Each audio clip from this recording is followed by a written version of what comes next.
I was told that it was impossible. There was no chance that as an international medical graduate, I could get into ophthalmology training in the UK. No connections, no prior experience, no clear path. I searched everywhere, but I could not find a single international medical graduate who had done the same before me. And yet, here I am. So how did I prove them wrong? Let me take you on that journey today. I was born in the city of Multan, Pakistan, and spent my early years in Pakistan before moving to the United Arab Emirates with my family, where I then completed my high school and got into a medical university in Ras Al Khaimah, UAE in 2012, from where I finally graduated in 2018. After medical school, I completed my internship year in Ras Al Khaimah, during which I started preparing for the PLAB 1 exam, knowing that I wanted to pursue a career in the UK in ophthalmology. I passed PLAB 1 during my internship year and then traveled to the United Kingdom for the PLAB 2 exam in October of 2019. Right after I had given the PLAB 2 exam, I secured an attachment in one of the hospitals in the UK, where I actually spent time in the acute medicine unit and the stroke medicine unit. And as my attachment was coming to an end, I received the news that I had passed the PLAB 2 exam, which made me eligible to get GMC registered and a license to practice in the UK. Just because you have a GMC registration does not mean that you have a job. And so the job application started for me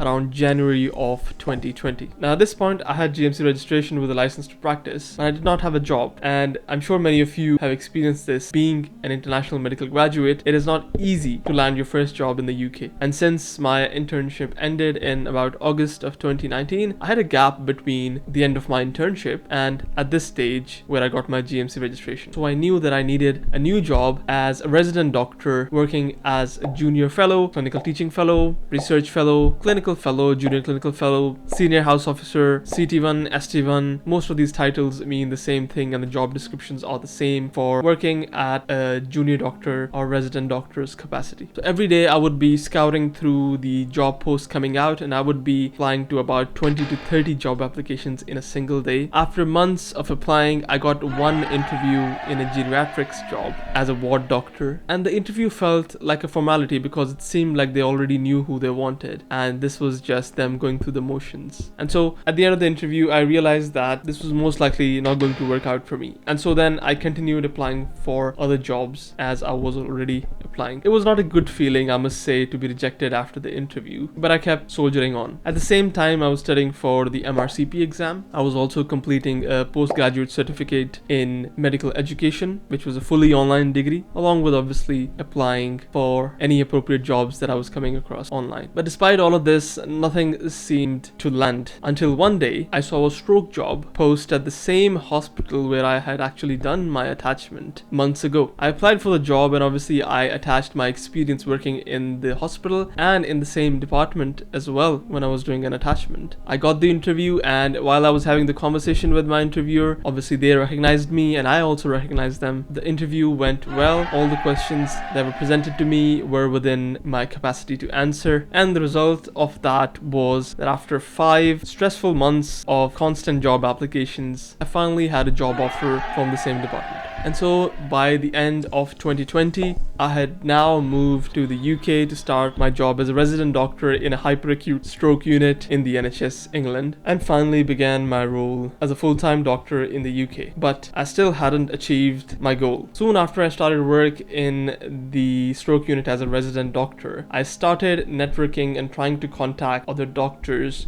to try and find out the route and pathway to entering specialty training in ophthalmology. So I knew I wanted to be an ophthalmologist, but every time I would speak to any international medical graduate, senior, or any IMG consultant, more often than not, I would hear the same things. It's impossible for an IMG to get into ophthalmology ST1. No IMG gets into ST1 directly. You should do a non-training job. You are not going to get shortlisted. You should do training back in your country and come here as a specialty doctor. You should think about some other specialty. Ophthalmology ST1 is too competitive. Many IMGs get into IMT. You should try that. Many IMGs get into GP. You should try that. And the worst part is, I could not find a single IMG who got into ST1 training. There were some IMGs I've encountered who got into ST3 or at higher level, but I could not find anybody who got into ST1. And that was not very encouraging. There was no clear success story to follow. There was no blueprint, no similar mentor who had gone through similar pathway as I was going through. So I had two choices. Either one, I could listen to them and take an easier path or give up. And number two, go all in and prove everybody wrong. I chose the second. For the next 2.5 years, I balanced my acute stroke job, which involved me working in the ward and on call out of hours, while building my ophthalmology portfolio in my free time, whether that's annual leaves, whether that's out of hours. And the way I did that was I went for guidance to my local hospital's ophthalmology department. And in the department, I found some really great consultants, trainees who were really welcoming, and they appreciated my enthusiasm. They involved me in projects. For example, I secured a research project with the local ophthalmology department thanks to one of the consultants who was there. I presented at international conferences. One of the main conferences which gave me lots of points in my portfolio was a conference in Spain. So obviously this was not sponsored by anybody. I had to pay out of my pocket to travel these conferences. I published an article on why I chose ophthalmology. I kept going, one brick at a time, trying to build the wall that I needed to build. And obviously all of this was done between exhausting on-call shifts in the hyperacute stroke unit. And yet, despite all of this, anytime I would speak to many other international medical graduates, senior trainees, or even IMG consultants, the response would be the same. IMGs don't get into ST1.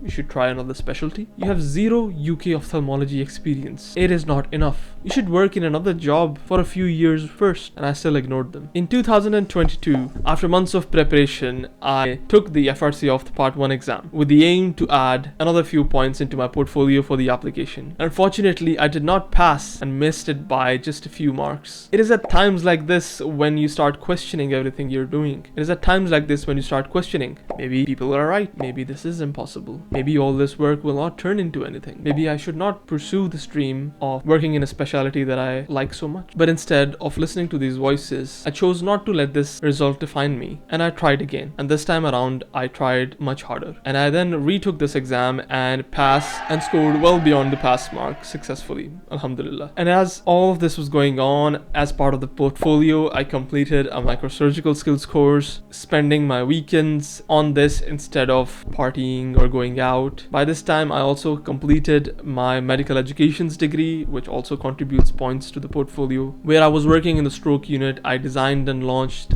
an online teaching program, which again contributed points to my portfolio. Attended loads of UK and international ophthalmology conferences with the same aim of adding points to the portfolio. Through persistence, through the remote support of my family from abroad, and God's mercy, I turned every free moment into a stepping stone towards my dream. I then applied for ophthalmology ST1 training for the first time, and I wasn't successful. Why was that? Because of the MSRA exam. Again, those doubts creep in.